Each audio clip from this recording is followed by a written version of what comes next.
ചരിത്രം നീതി പുലർത്താത്ത ഒരു പോരാളി, അതായത് വാര്യൻകുന്നത്ത് കുഞ്ഞഹമ്മദ് ഹാജിയെ നമുക്കൊന്ന് ഓർക്കാം.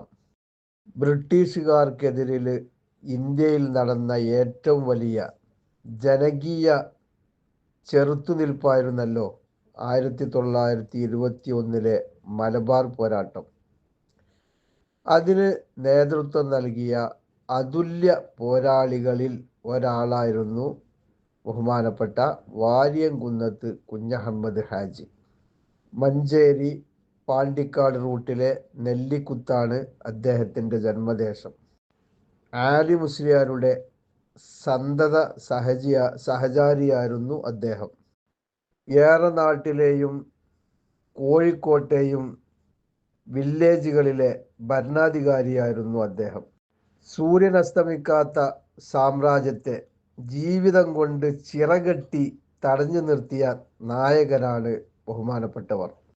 പിറന്ന നാടിൻ്റെ ആ മോചനത്തിന് വേണ്ടി ജീവൻ തന്നെ നൽകാമെന്ന് ആണയിട്ട ആളായിരുന്നു ബഹുമാനപ്പെട്ട വാര്യൻകുന്നത്ത് കുഞ്ഞഹമ്മദ് ഹാജി. ഇന്ന് ചരിത്രത്തിൽ അദ്ദേഹത്തിന് ഇടമില്ല. മാത്രവുമല്ല, വർഗീയവാദിയായി ചിത്രീകരിക്കപ്പെടുകയും ചെയ്യുന്നു. എന്നാൽ അദ്ദേഹത്തിൻ്റെ ഒരു പ്രസംഗം നമുക്കൊന്ന് ശ്രമിക്കാം. ഇന്ത്യൻ സ്വാതന്ത്ര്യ പോരാട്ടത്തിലെ ഇതിഹാസമായ വാര്യൻകുന്നത്ത് കുഞ്ഞഹമ്മദ് ഹാജി. അദ്ദേഹം ഏറനാടിൻ്റെ ആസ്ഥാനമായ മഞ്ചേരിയിൽ നടത്തിയ ഒരു പ്രഖ്യാപനം, ഒരു പ്രസംഗം, അതൊന്ന് നമുക്ക് കേട്ടു നോക്കാം. നമ്മൾ കഷ്ടപ്പെട്ടിരിക്കുന്നു. നമ്മൾ അന്യരുടെ ചൊൽപ്പടിക്ക് നിൽക്കുന്നവരായി തീർന്നിരിക്കുകയാണ്. ബ്രിട്ടീഷ് ഗവൺമെൻറ്റാണ് അതിന് കാരണം. അതിന് നമുക്ക് ഒതുക്കണം. എല്ലാ കഷ്ടപ്പാടുകളും നീക്കണം. ആനക്കയത്തെ പോലീസ് ഇൻസ്പെക്ടർ, ബ്രിട്ടൻ്റെ ഏറനാട്ടിലെ പ്രതിനിധിയുമായ ചേക്കുട്ടിയുടെ തലയാണിത്.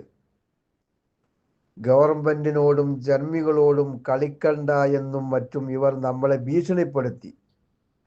നമുക്കെതിരായി പ്രവർത്തിക്കുമെന്ന് ശപഥം ചെയ്തു. അതിനാണിത് അനുഭവിച്ചത്.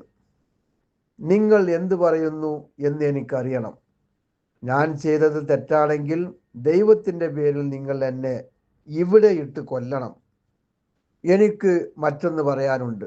ഹിന്ദുക്കളെ കൊല്ലരുത്, അവരെ ഭയപ്പെടുത്തരുത്, അവരുടെ അനുവാദമില്ലാതെ അവരെ ദീനിൽ ചേർക്കരുത്.